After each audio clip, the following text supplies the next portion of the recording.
Di ba? Wag nating hayaan na maliit na problema lang yung pipigil sa atin para hindi tayo makausat, makapunta sa church, makapaglingkod sa Panginoon. Di ba? Lugi ka. Bawat linggo na wala ka sa church, lugi ka, kapatid. Totoo yan. Bakit? Ito ang dadalhin natin doon sa kabilang buhay. Hindi yung mga bagay na inalok ng mundo na mayroon tayo. Hindi yun, kapatid. Kaya marami ngayong mga tao na malayo na sila sa Panginoon. Malayo na sila sa paglilingkod. Tingnan mo yung sinihan, marami tao. Tingnan mo yung mall, marami tao. Tingnan mo yung sabungan, marami tao. Pero pagdating sa simbahan, kunti tao. Pagdating sayawan, marami tao. Pero sa Panginoon, kunti lang tao. Kahit may mga nagwawali dyan, sarap pakinggan yan, kapatid. Pero walang nakikinig. Ilan-ilan lang, di ba?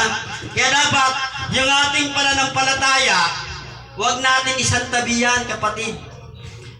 Paglaban natin. Kung may faith ka kahit maliit, sabi nga, kahit maliit, kahit isang butil ng mustasa, kaya yung bundok ipalipat dun sa dagat. Tama? Yun ang parabol doon sa Biblia, sa salita ng Diyos. Di ba? Malaki ang magagawa ng pananampalataya mo, kapatid. Kahit mayroon, sabi nga ng ating Panginoon, may isang senaryo, may isang kapitan, hinabol ang ating Panginoon dahil may sakit ang kanyang anak, kasama ng kanyang mga kawan. Sabi niya, Panginoong Hesus, gusto ko nga pumunta ka muna sa bahay dahil may sakit ang aking anak. Sabi ni Jesus, magaling na yung anak mo. Di ba? Grabe. So pagdating doon, inurasan ng kapitan. Oo nga, doon ako nga nakipagtagpo kay Jesus. Anong oras? Sabi, ganito, mga alaw na. Oo nga, yung time na yun, doon ako nakipag-usap sa ating Panginoon. So pinagaling po. Amen? Hindi po yun ang ating topic. No? So kailangan, sasagihin lang natin yun. Ang yung topic na yun sinasabi ko kanina. But ngayon, bago tayo dumako sa climax na ating pag-uusapan, pray muna tayo sa Panginoon. Amen? Panginoon, salamat o God. Patuloy ka, Lord, nagbibigay sa amin ng lakas. Nagbibigay ka sa amin, Panginoon, ng proteksyon, O Diyos. Sa bawat sa amin, Lord God, mula sa buong sanlinggo, sa aming pagtulog, sa buong magdamag. Salamat, Panginoon, na Ikaw ang Diyos. Nagbigay sa amin, Panginoon, ng guidance, proteksyon, Panginoon. Nandito na naman kami, Panginoon, Ikaw ay papurihan, pasalamatan, at sambahin sa Espiritu at sa katotohanan. Salamat, Panginoon, sa iyong mga salita na aming pagbubulayan. Patuloy, O Diyos, na Ikaw ay maluwalhati. Ang iyong banal na Espiritu ang patuloy namin kasama at magturo sa amin upang kami, Panginoon, ay lumakas sa pamagitan ng pagkain ng aming kaluluwa. Ang iyong mga salita, Panginoon, nagbigay sa amin ng buhay. Kaya salamat, Panginoon, sa mga oras na ito, Lord God. Pinagkatiwala namin sa iyo ang gawain ito, Lord. Palayasin mo ang mga istorbo. Inikaya namin Spirit of Evil na manggugulo sa bulwagang ito sa pangalan ni Jesus. In the name of Jesus. Wala kang karapatan sa gawain ng Diyos. In the name of Jesus. Get out in this place. In Jesus' name. Hallelujah. Salamat po, Panginoon. Hallelujah. Thousand of angels ang siyang nandito sa aming sa bulwagang ito. Sa pangalan ni Jesus, sa iyong papuri. Salamat sa pangalan ni Kristo Jesus na aming tagapagligtas. In Jesus' name we pray. Amen. Amen. So, praise God. Buksan po natin ang ating aklat. Ang salita ng Diyos dito po sa 2 Timothy. Okay, 2 Timothy chapter 2. So, ang naka-schedule po ngayon ay hindi po ako. But dahil sa maguluhang dapat nung linggo ako yung dapat magsalita. Kasi lumipas na yung 2 linggo.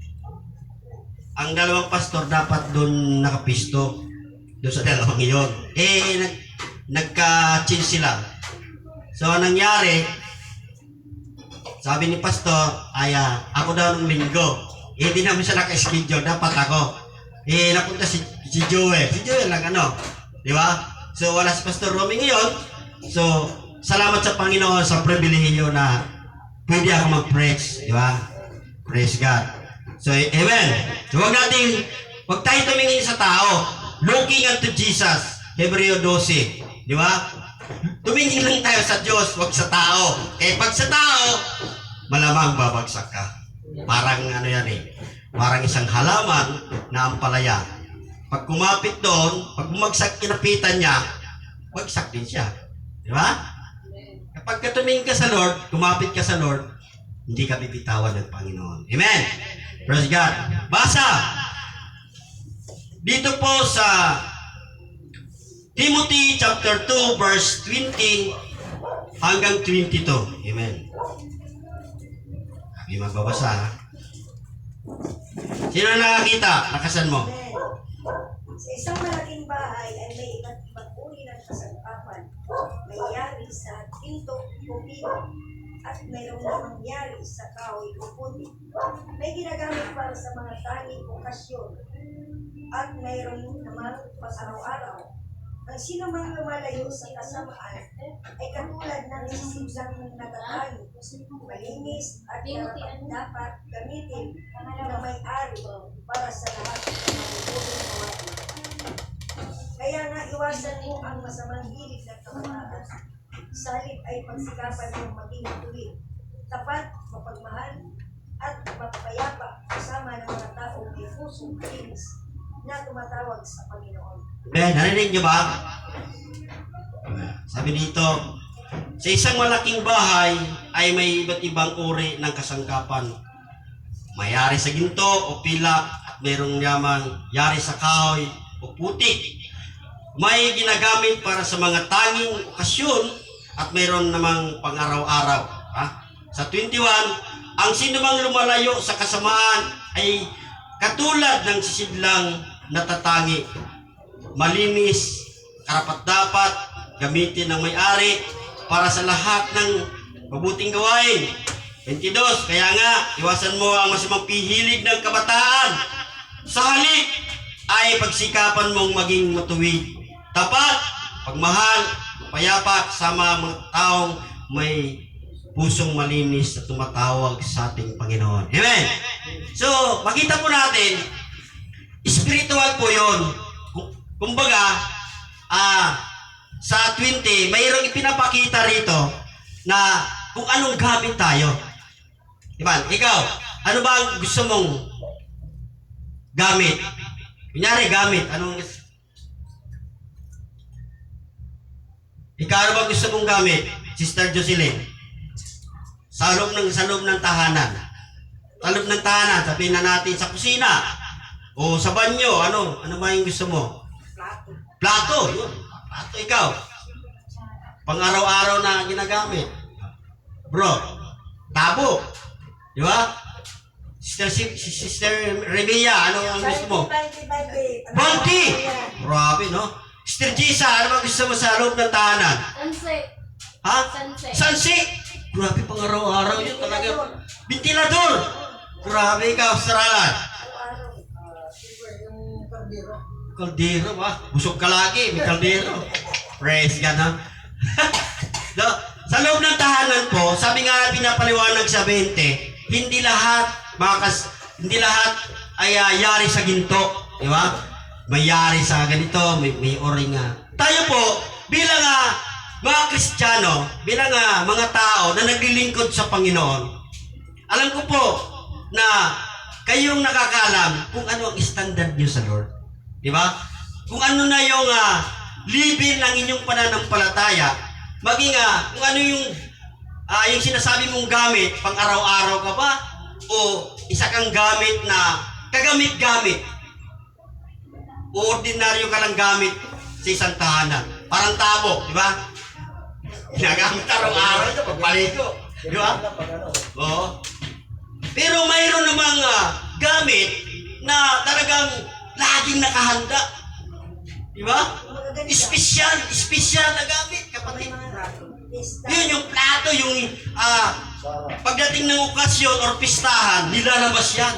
Di ba mayroong mga gamit na naka-display, naka-kwadrado yan, kapatid. Yung mamahali, yung mga platong magkikinang-kinang. Di ba? Di ba? Alam ni Sister ko yan meron yan eh. Laging handa yan. Yung sila yung pinaka-espesyal. Pagdating ng bisita, ilabas mo na yung plato natin. Yung magaganda, i-hack mo. Diba? So, si Sister Prissy lang yung nakatugma. Isa siyang plato na laging handa. Diba? Yung pinili niya. Diba? Yan ang espesyal, kapatid eh. Hindi pang araw-araw lang tayo. Hindi yung tabo lagi tayong pinanguhugas sa puwet. Diba? Hindi tayo minsan pag nabasag, wala na. No? Minsan pagka nakatampuhan ni pastor, wala na, hindi na nadalo sa church. Bakit? Basag na siya eh. Nabasag kanya pananampalataya, kapatid, no? Bilang mga Kristiyano, inaantulad tayo ng isang gamit na laging handa doon sa isang gawain, di ba? Isang okasyon, katulad ng mga plato or mga baso dyan na makikinang, naka-estante, na laging ilalabas na lang. Yan ang gusto ng Lord sa buhay natin. Habang tayo naglilingkod dito, tinatapyas lagi tayo ng ating Panginoon yung mga sungay natin na lagi tayo minumul. Ibig sabihin ko, minumul tayo ng Lord araw-araw hanggang tayo ay maging Christ-likeness. Tama po ba? Amen po ba? Ganun po yun, kapatid. Habang tumatagal ka, hindi yung tumatagal ka, lalo kang nawawala sa church. Habang tumatagal ka, lalo ka nagtatampo. Ano ba nasisirang gamit? Oo. Dapat lalong tumatagal, lalo kang kumikinang. Parang ginto yan eh. Di ba, kapatid? Antik na. Parang ang ginto. Habang lagi kang sinusunog o iniinit, di ba ang ginto, kapatid? Laging kumikinang. Ganun yun ang Kristiyano. Hindi nagpapa sa mga pagsubok. Yung kunting lang, wala yan. Sa Lord lang ako makikinig. Di ba? Nagpapadala lagi ng agos ng mundo. Di ba? Lagi siyang parang alon. Kung saan nalatangin ng alon. Dito sa mundo natin, marami pong alon.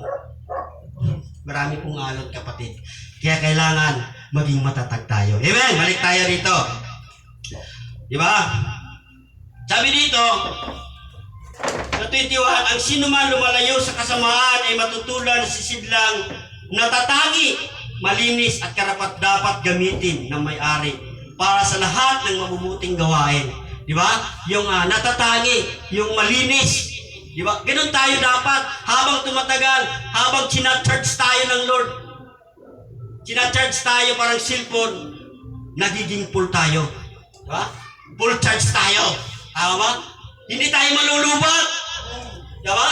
Hindi tayo malulubat parang cellphone. Habang pinupull charge tayo, habang ginagamit tayo, lalo tayong nagiging mahusay sa paglilingkod. Hindi magaling kasi ang magaling si Lord lang. Walang magaling. Si Lord lang ang magaling. Di ba? Kasi may mga pastor na nilahita ko, magaling daw ako. Hindi ako magaling. Binibigay ko lang yung peace sa Lord. Kung anong mayroon ako. Di ba? Kung anong mayroon ka, ibigay mo. Kung anong mayroon ka, ibigay mo sa Lord. I-imbis mo kay Lord. Yung panahon mo, yung talent mo, no? Especially, yung financial mo. Di ba? Sabi nga ng isang mayaman, Panginoon, paano pa makasapasok sa langit? Ganito, sundin mo ganyan, sabi ng Panginoon. Nasunod ko na yan eh. Isa na lang hindi, sabi ni Lord. Ibigay mo yung ari-arian mo. Mamigay mo. Doon siya sumablay. Di ba? Yun ang the best eh. Kung anong kaya mo ibigay, gaano mo kakilala si Lord. Di ba? Lalo na sa pagbibigay. Gaano ba kakilala si Lord? Baka kilala mo lang siya bilang kaibigan. Di ba? Kilala mo lang siya bilang kumpare. kilala mo siya bilang ganito, ordinaryong tao. Dapat kilalalin mo siya bilang Diyos at Savior ng buhay mo. Di ba? Ganon. Nung last Sunday, ganon yun eh. Nag-emphasize si Lord, di ba? Yung nandito ka nung linggo, ang ganda ng message, di ba? Sinabi ni Lord, ako ang buhay.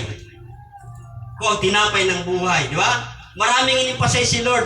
Pero dito po kapatid, ang keyword natin, hindi yung dalawang verse. Ang keyword natin sa 22, di ba? Ito yung keyword natin, hindi yung 20 at saka 21. Ang keyword natin, ito ito yung text natin kita natin Kaya nga, iwasan mo ang masamang hilig ng kabataan. Diba? Sa English dito, makita natin, flee also youthful lust. Diba? Sabi sa King James Version. Pag sinabing flee youthful lust, hindi naman at tinutukoy, hindi lang ito yung mga kabataan. Diba? Sa bagay, ang mga kabataan ngayon talagang pusok na eh. Nandoon ang kanilang, lalo sa panahon natin ngayon, marami nag-asawa, mga bata pa, maraming nalulung sa mga gadget, di ba? Magdamag, kahit walang kain, maraming mga bisyo. Yung tinatawag dito, di ba? Youthful, sabi nga,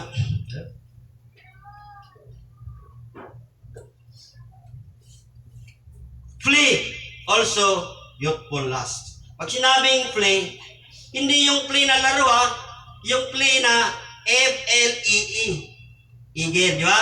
Pag sinabing lumayo, tama ba, Sister Gisa? O yung play na hindi laro kasi ang play na laro, P-L-E-Y. Di ba? Yung play, ang sinasabi itong play, yung sinasabi sa 21, ang lumalayo sa kasamaan, ay mabibilang sa mga kasangkapan maringan. Tama? Na pinakikinabangan. Ito, sinasabi sa 22, yung paglayo natin. Paglayo natin sa kasalanan. Paglayo natin doon sa mga alok ng kaaway. Matalino pang diablo ngayon, kapatid. Oo. Akala natin, ordinaryo lang, pero nililito na tayo. Nililigaw na tayo. Nilalayo na tayo. Sa pamamagitan ng mga gadget. Maging matalino kayo. Di ba? Dapat ang mapakinabangan natin yung maghahatid sa atin tungo sa pagiging matalino, hindi pagiging mangmang. Hindi yung patungo sa, di ba, yung sabi ng Panginoon, hindi yung aralin na luma, kundi yung matututo tayo sa Hebreo Kapitulo 6, versikulo 1. Di ba? Yung maghahatid sa atin, yung tamang landas tungo sa Panginoon. Di ba? Nandito po makita natin. Nandito po yan sa text natin. Flee also youthful lust. Kung mababasa natin, dito sa 1 John chapter 2, basa po natin. 1 John chapter 2. Chapter 2, verse 15 to 16.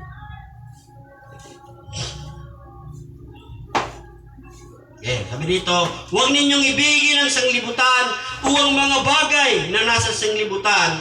Ang umiibig sa sanglibutan ay hindi umiibig sa Ama. Ang lahat na nasa sanglibutan, ang pagnanasa ng laman. Sabi dito, ang pagnanasa ng mga mata at ang pagmamalaki sa buhay na ito ay hindi nagmumula sa Ama, kundi sa sanlibutan. Diba? Sabi nga natin, no perfect. Di tayo perfecto.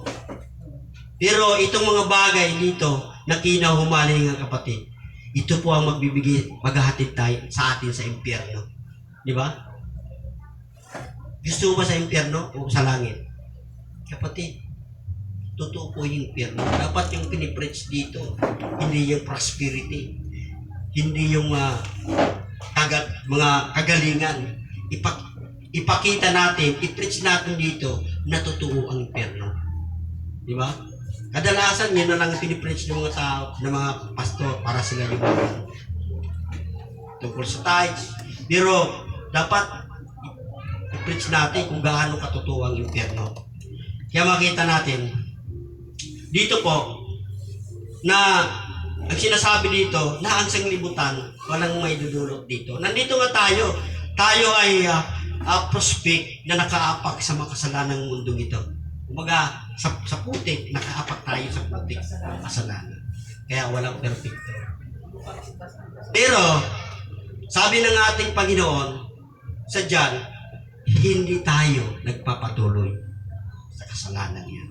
Di ba? Hindi tayo nagpapatuloy yan. Basahin mo yun dyan, makikita nyo yan yung verse na yun. Na hindi tayo, yung mga Kristiyano, nasiparit na tayo. Bagamat nakatungtong tayo dito. Darating ang araw, kukunin tayo ni Lord. Amen? Kunin po tayo ni Lord. Huwag kayong kailangan nandun lang kayo sa presence na Lord, ng Lord.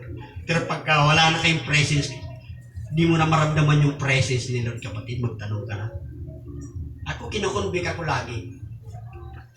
Sabi ko, Lord, iba yung ibang inaapakan ko kaysa sa pagkatawag mo sa akin. Diba? Parang napunta ka sa isang destinasyon na hindi tama. Diba? Dapat nandito ka para maglingkod ka eh. Pero hindi, napunta ka dito sa isang lugar na maraming sagabal. Tama? Sagabal. Mahirap makausad. Katulad din sa inyo. Diba? Amen, balik tayo. Balik tayo doon sa ating teksto.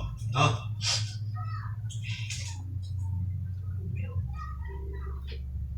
Sabi dito, flee youthful lust. Pangalawang F, unang F, flee. Pangalawang F, yung tinatawag na follow, pagsunod. Yeah, basahin natin. Meron dito. Ano dito? Kaya nga, iwasan mo ang masamang hilig ng kabataan, salip, pagsikapan mong maging matuwid. Pero yun dito, bawat alam ka dito. Diba? Sabi dito, flee also youthful lust. May kama dito, may period.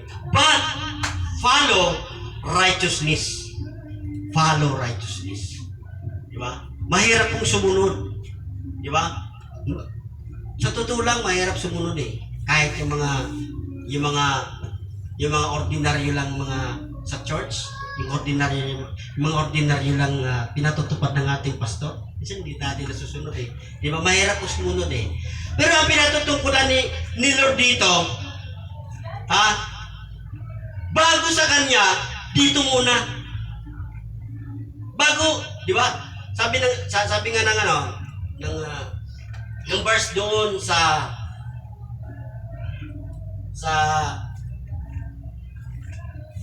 Pahayag, Kapitulo 1, versikulo 3, ang nakikinig, ang nagbabasa at tumutupad. Di ba? Ang mahalaga doon yung tumutupad. Pero sa pagsunod, basahin natin. Kung saan pinapatungkulan. Sa Hebreo, Kapitulo 13, versikulo 17. Sabi dito, pasakop kayo at sumunod sa mga namamahala sa inyo. Sila'y nangangalaga sa inyo at mananagot sila sa Diyos sa gawain ito. Kung sila'y susundin ninyo, magagalak sila sa pagtupad sa kanilang tungkulin. Kung hindi sila'y mamimigati at hindi ito makakabuti sa inyo. Dapat, minsan, dito muna tayo sumunod bago sa Lord. Pag sabi ng John, sinasabi mong mahal mo ako, pero yung kapatid mo hindi mo mahal. Di ba? Ganyan yung ibig sabihin ni Lord. Pag sumunod ka, sundin mo muna yung leader mo. Di ba? Nangangalaga sa'yo. Sino ba nangangalaga sa atin? Mga pastor. Pastor Alan. Sundin natin. Pero pag mali siya, mananagot siya sa Lord. Di ba? Mananagot siya sa Panginoon kung bakit. Kasi siya pinagkatiwalaan. Kaya minsan, kapag kabulag yung nag-akay sa kapwa bulag, papunta sila sa hukay. Di ba? Kapag mali si pastor, pananagutan niya sa Lord yun. Pero para sa atin, dapat sumunod tayo. Mahalin natin yung dapat mahalin. Ibigin natin dapat ibigin. Hindi yung ibig sabihin ko yung ibigin, hindi yung love na kundi yung hindi ka ibig-ibig yung mga katulad kay tatay, di ba? Dapat nandun yung natin. Di ba? Ipapakita mo. Mahal mo yung gawain, mahal mo yung kapwa mo, mga Kristiyano, yung mga pastor, dapat ipananalangin yan. Susunod tayo dyan. Kasi kaya ako, sa kabilang church, kung anong position ko, doon lang ako, hindi ako lumalagpas. Di ba? Pero may mga Kristiyano, may mga pastor talagang hindi hindi tama yung nila eh. So, hindi pare-pareho. Merong talagang tama, merong mali. Hindi lahat ng pastor ay nagtama yung sinasabi. Hindi pare-pareho kami. So, ang sabi ni Lord, pag sumunod ka, sundin mo muna yung namamahala. Di ba? Kunyari, yung hinalan ng ating bansa, suportahan natin. Di ba? Yun ang inano ni Lord yan eh. Kaya tayo po, bilang mga Kristiyano, makikita natin na mahal natin si Lord kung mahal natin ang ating kapatid. Ikaw nga eh, sasabi mo, mahal mo si Lord, pero may galit ka sa kapatid mo. Di ba? Masasabi mo, mahal mo si Lord? May tampo ka nga rito eh. Paano masasabi mahal mo si Lord? Kailangan, panatag ka. Di ba? Panatag yung puso mo. Dito pa lang, panatag ka na. Ang sarap mo magpuri. Kasi kasama mo yung mga tao nagmamahal at naglilingkod sa Panginoon. Di ba? Ano sabi rito? Di ba?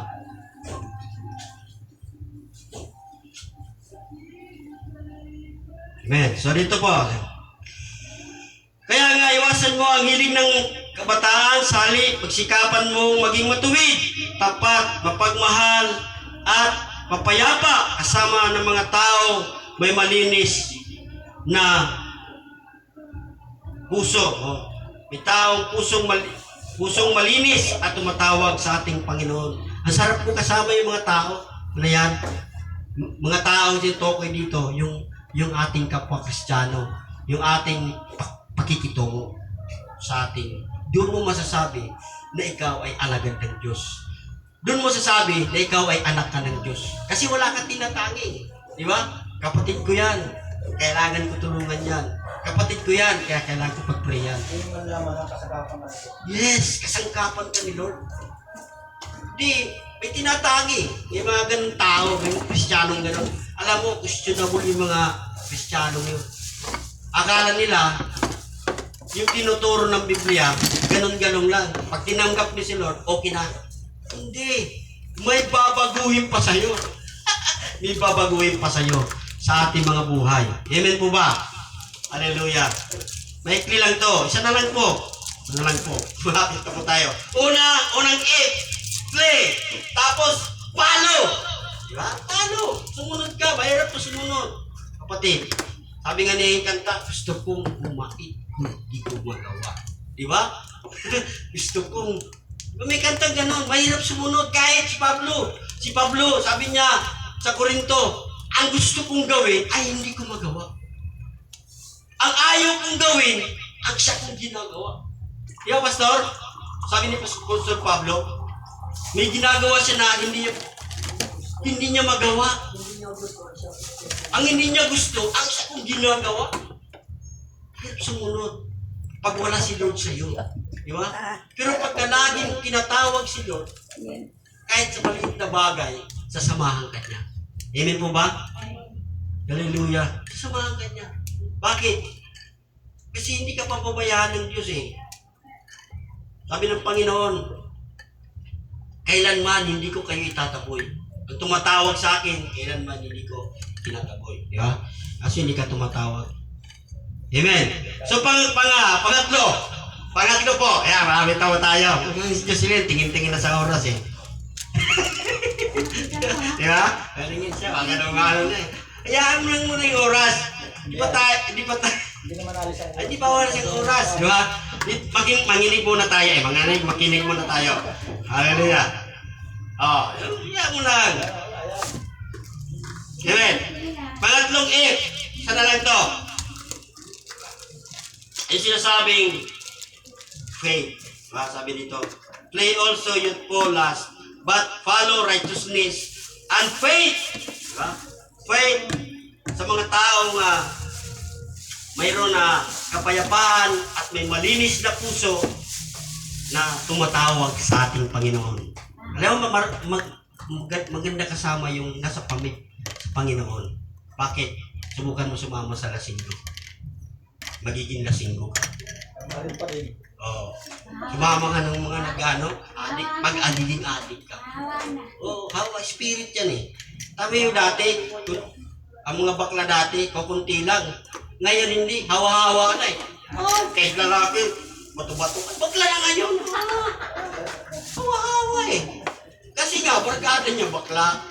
Nung araw, nagbarko sa Samar, ang barkada ko bakla. Naging bakla rin ako. O kaya pag kumarte ako ng bakla, marunong ako eh. Di ba? Pero hindi ko na ginagawa kasi karunong sa Panginoon. Ganda kumarte ng bakla. Kasi nabarkada ko sa bakla eh. Nakuha ko yung style niya eh. Yung lambot, yung pananalita, yung kilos. Grabe. Pero kapatid, sumama tayo doon sa taong naglilingkod sa Panginoon. Yun sa Panginoon, di ba? Hallelujah. Yung bakla, walang imposible naging lalaki siya. Oo, walang imposible. Meron doon, nangyari. Pero ngayon, may mga bakla na nagiging lalaki dahil binigay na nilang buhay sa Lord. Di ba? Ganun din ang buhay natin. Magiging Christ-likeness tayo pag lagi tayo sumunod. Pero yung pinakalas natin, yung tinatawag na pananampalataya. Di ba? Sabi ko nga natin, yung pananampalataya, pinaglalaban yan. Kung di meron ka pananampalataya, hinahayaan mo lang. Di ba? Sabi ng 2 Timothy chapter 6 verse 12, ang pananampalataya dapat mong ipaglaban. Yung mga pinakinggan mo, dapat panghawakan mo yan. Diba? Basahin mo yan. 6:12 ng Timothy. No? Paglaban mo yung pananampalataya. Ang pananampalataya, kapatid, hindi galing sa atin yan. Bigay ni Lord yan eh. Sa atin. Minsan, kadalasan nawawala ng faith natin eh. Minsan nawawala na si Kristo. Hindi na tayo nananampalataya na mayroon tayong Diyos na makapangyarihan. Diba? Kaya pag ang tao may faith, may Diyos ako makapangyarihan. Kaya mong ibigkas yung dapat mong ibigkas. May pag-asa pa sa Panginoon. Hindi yung babaliwala ka lang. May napapakinggan ka ng hindi tama. Hindi po ba sinusupla? Diba? May mga tao na doon ka na. Hindi, may pag-asa pa. Diba? Sabi nga ang kanta, habang mo buhay, may pag-asa. Yung pa kaya, habang may Kristo, may pag-asa. Di ba? Tayo po, hindi po tayo nawawala ng pag-asa dahil lagi tayo may pag-asa dahil na kay Kristo tayo. Di ba? Wala rin pag-asa taga-tondo kasi mga... Mali yun. Kahit tondo, may langit pa rin. Diba? May langit pa rin. Kaya nga, amag din na may mga tao ng pag-asa. Nagpapakamatay. Nung nakaraan linggo, sabi sa akin dito, may nagpakamatay doon. Nagbigti. Di ba? Bakit? Nawala na ng pag-asa. Mabuhay. Siguro, maraming utang. O, binasted siya ng kanyang jowa. Nagpakamatay. Di ba? Sabi ko nga doon, sarap-sarap mabuhay. Tapos, tinitil niya yung buhay niya. Buta niya sa Lord yan. Si Judas nga, hindi nga ligtas. Nagpakamatay, ginamit pa ni Lord. Di ba? Yung pa kaya, ikaw, wala kang katiting na nalaman sa salita ng Diyos. Kaya na si Judas pagtigtig. Daya nga si Judas, hindi nga naligtas si Judas. Pinaglalaban ko pa yun eh. Dapat si Judas doon ligtas. Hindi talaga sinuri ko na eh. Hindi ligtas si Judas eh. Hindi talaga, di ba Pastor? Hindi talaga ligtas eh. Kasi, ang buhay na ibinigay, dapat si Lord nang babawi. Kung pag-aaralan yung Biblia sa maging si Satanas, hindi pinayagan na kitilin ang buhay niyo. Bakit? Hindi siyang may bigay. Di ba? Ang gagawin niya lang, bibigyan niya lang ng pagsubok. Pero hindi pwede kunin ang buhay. Satanas na yan, hindi pinayagan ni Lord. Ikaw pa! Bakit ikaw ang kikikit ng buhay mo? Di ba? Impyerno ka na. Di ba? Kaya kapatid, tandaan mo yan. Mahalaga po buhay natin. Mahalaga po ang buhay natin. Sabi ni Lord, di ba? Looking unto Jesus, the author, the finisher of our faith. Sa Diyos lamang tayo tumingin.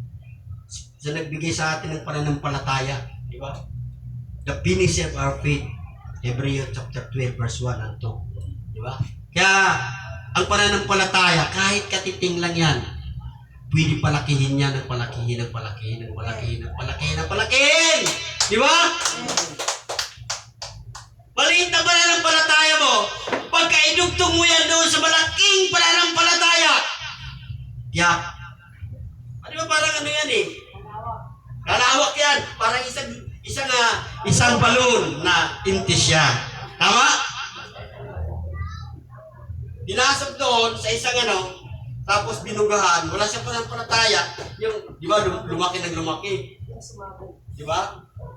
Yung parang tayo, wala tayong pananampalataya, pwede lumaki yan. Kaya ang pananampalataya natin, may level yan.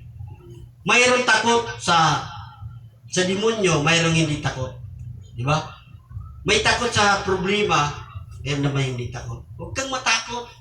May pananampalataya ka, gamitin mo si Jesus. Di ba? At sabi doon sa paborito ni Pastor, basahin natin. Marcos,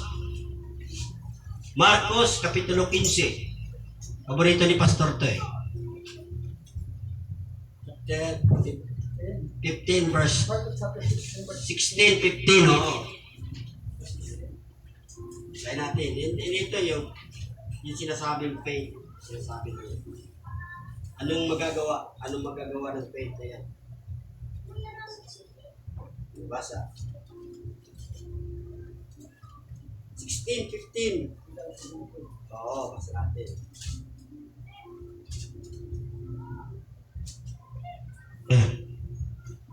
Marcos 16, 17, ay 15, no? 17. Sabi dito, at sinabi ni Jesus sa kanila, humayo kayo sa buong mundo at ipangaral ang mabuting balita sa lahat ng mga tao. Ang sinumang sumasampalataya, yan, ito na ha, pananampalataya. Ang sinumang sumasampalataya at mabautismuhan ay maliligtas. Ngunit, ang ayaw sumampalataya ay parurusahan. Ang mga sumasampalataya, ito na yung keyword natin. Ang sumasampalataya ay bibigyan ng kapangyarihan. Wow! Gumawa ng mga himala. Sa pangalan ko'y magpapalaya sila ng mga demonyo at magsasalita ng iba't ibang wika. Hanggang 17 lang.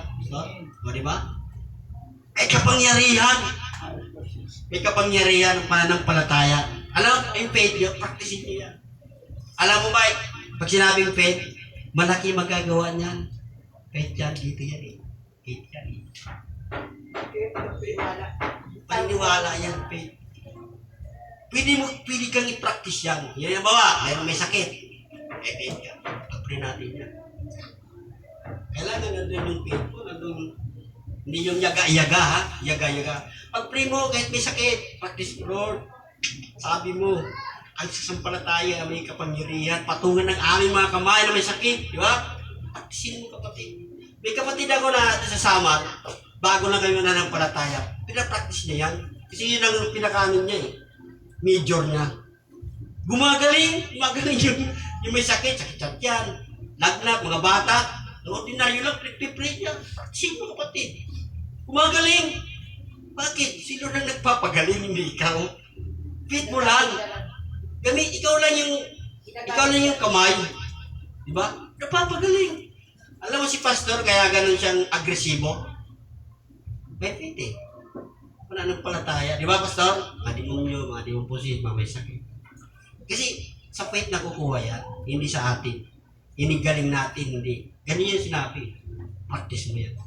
Kaya malaki magagawa yan. May kapangyarihan doon eh. Pero pag wala kang magawa, wala kang mababago sa buhay mo. Pag wala kang gagawin, wala kang magagawa. Kasi hindi mo ginawa eh. Tama ba, sir? Kailangan gawin mo. Gawin mo. Ito ha. Kaya minsan, mayroong pastor na tinuruan na, kasi nakitaan ko siya ng ano eh, yung authority na talagang pagkilos niya, iba. Pero takot siya maglihas, takot siya mag-pray. Hanggang pray lang siya, wala siyang gawa. Pero dapat mayroong paglilihas, may action. I-express mo kung gaano yung Holy Spirit, diba? Ganun yan ngayon, sa panahon ng natin ngayon, Holy Spirit na tayo. Diyan i-move ng Holy Spirit, papakita ang kapangyarihan ng Holy Spirit. Nakikita niyo sa mga Facebook, di ba? May mga malalaking church, yung mga ginagamit ni Lord ng lilihans, di ba? Kahit ginunin niya lang, kahit doon sa mga nakaupo, tumbahan niya. Bakit? Move of the Holy Spirit. Di ba? Move of the Holy Spirit. Hindi mga preaching na mga karaan. Di ba? Kaya yung maghahatid sa atin ng ikatututo at mayroon tinatawag na may kapangyarihan, sabi ng salita ng Panginoon. Gusto ko practicein yun eh. Ako walang ganon, pero si Lord mayroon. Sabi ni Lord, practicein ko. Kasi madalang nga ako mag-preach, di ba? Pero sabi ko, subukan ko kaya. Pero yun ang pinapahawatig ng Panginoon eh. Di ba? Totoo yan, nagpapray mo na gumamit. Pag-pray mo na kumilos yung bandang na espiritu. Kaya maraming church ngayon stagnant. Bakit? Hindi tinuturo yung tinatawag na work of the Holy Spirit sa pamagitan ng pananampalataya. Di ba? Yun yun kapatid eh. Pagkakarugtong yan eh. Pag wala kang faith, hindi mag-work ang Holy Spirit sa buhay natin. Amen? Kaya kailangan, ito na yung panahon. Ito na yung panahon na dapat kumilos tayo. Hindi lang yung mga pastor, kundi mga membro din. May pakita natin na isa tayo sa alagad ng Diyos na dapat natin gamitin yung kapangyarihan na binigay sa atin ng Panginoon. Di ba? Pinapatunayan na yan dito sa Disciple of Jesus Christ. Noon pa, sa open heaven pa, pinapakita na ng ating pastor. Di ba? Susundin natin siya sa pamagitan ng ating di ba? Yung mga namamahala dito. Tutusin, hindi lang naman siya dapat sundin natin eh. Kung ilangan yung mga leader, yun din natin. Susunod, magiging leader ka rin, di ba? Susundin ka rin ng mga tagasunod ni Kristo. Walang membro, kundi disciple, kundi alagad. Diba? Dito tayo walang membro dito, kundi disciple tayo. Disciple of Jesus Christ. Sa Biblia, wala pang membro. Wala makikitang membro. Di ba? Wala. Kundi, sabi ng Panginoon, humayo kayo at gawin yung mga alagad ko. Hindi alagad mo Hindi ka alagad mo. Kundi alagad ko, sabi ng Panginoon. Alagad ng Panginoon. Hindi alagad mo. Hindi rin ako. Power. Di ba? Alagad ng Panginoon. Kaya ang iba, simbahan ko to. Kaya isara to. Meron ganun eh. Ikaw na may-ari. Ikaw na may-ari. Tupa ko yan. Kalaki mo yan. Hindi mo tupa yan. Tupa ng Diyos yan. Kailangan bumasi ka dito. Di ba? Nagkanang-karo. Ang kapurihan hindi dapat papunta sa'yo. Sa Diyos ang papuri. Tandaan niyo po. Pag inangkin mo yung papuri, kulto ka na. Para kasi Kibuloy. Ako ang appointed son. Pati yung pangalan ng Lord, hindi inangkin niya na eh. Di ba? Praise God. Kaya marami po na nag-aangkin. Kaya handaan po natin. Hallelujah. Ang keyword natin, kapatid, lumayo, sumunod, at manampalataya. Di ba? Yun ang ating dapat panghawakan. Kasi pagka hindi tayo lumayo at sumunod at manampalataya sa Lord, di ba? May pamagat yan eh. May pagpag-iwanan tayo. May pamagat yan. Hanapin. Tatlong if lang. Hanapin mo. Susunod, 3 R naman babanatan ko dito. Hanggang Zeta. Hanggang Z. Diba? Hanggang Z. Ngayon, 3 if muna. Diba? Praise God, diba? Kaya, encourage yung kapatid. Bilang mananampalataya, tanda natin, may authority ka. May authority ka, kapatid, para gamitin yung kapangyarihan ng Diyos. Huwag ka lang mag-stick. Iba tayo sa tao na nasa sanlibutan. Iba tayo, kapatid, pinili tayo ng Diyos eh. Pinili tayo ng Panginoon. Kaya sabi ng Panginoon sa John chapter 15 verse 8, diyan ko kayo matatawag na alagad ko kung kayo'y namumunga. Dapat mamunga ka. Mamunga ng sagana. Paano maging anak ka ng Diyos? Ka ng Diyos? Disciple ka ba? Hindi ka nga namumunga. Dapat ka putulin. Sabi nga ng memory verse, bata, ako ang puno ng ubak, kayo ang mga tanga. Kayo mga tanga. Ha? Ano mga pastor, mga tanga tayo? Mga sanga. Kaya tayo po, mga kapatid, bilang mga alagad ng Diyos, pakita natin alagad tayo. Na kahit kunting bagay, pakita natin na meron tayong gagawin para sa Diyos. Alagad ka mamunga ka. Yung mga pinapakinggan mo, namumunga yan. Parang liso yan na pag tinanim mo tubo, di ba? Hallelujah. Kaya encourage yung kapatid, ngayon pa lang, hindi lang simbawi. Simbawi. Simbawi upo, labas. May gagawin tayo. Pati habang pagbalik natin ng Panginoon. Di ba? Kaya kapag hindi malalaki ang ulo natin, hindi tayo magsisikipan dito. Diba? Kung kahit tatlo lang kami, nila pastor, pag malalaki yung ulo namin, sikipan kami rito. Malalaki yung ulo Kasi may mga tampo. Hindi. Kailangan. Hydrocephalus. Kailangan hindi malalaki yung ulo natin. Dapat magpakumbaba tayo. Sumunod tayo sa Lord. Diba? Ipakita natin sa Lord na ikaw yung lingkod ng Panginoon na mapagpakumbaba para itaas ka ni Lord. Amen! Praise God. Palapakan natin ang Panginoon. Amen. So, ngayon po, salamat sa pribilehiyo na ibinigay ng Diyos sa umagang ito. Sana pinagpala kayo ng Diyos sa mensahe nito. Amen. Binabalik ko na sa MC.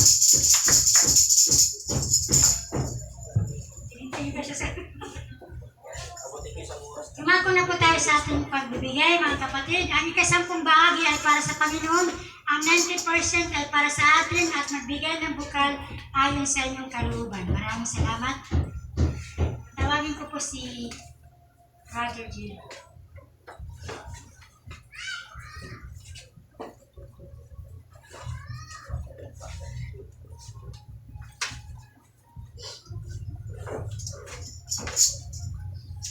Hello.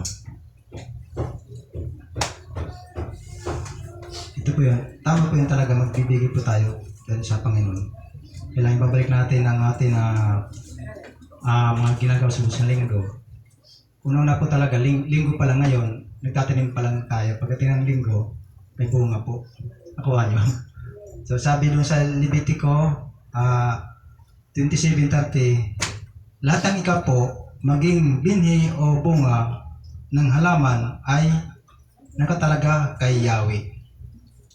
Diba? Kaya lahat talaga yan galing sa Panginoon. So ipag-pray natin. Lord, maraming salamat Panginoon sa itong God. Maraming salamat po Panginoon sa pastor namin na nagbigay siya po ng mga magandang sa inyong salita po Panginoon. Maraming salamat po Panginoon, Lord God, na ingatan sila Lord God. At sa kanilang mga trabaho Lord God. Sa kanilang negosyo Lord God. At sa kanilang bigay po Panginoon, maraming salamat Panginoon. Ibalik sa kanila po Panginoon ito, magamit sa kanilang pamumuhay Lord God. Maraming salamat Panginoon. Itong dalangin sa pangalan ni Jesus. Amen.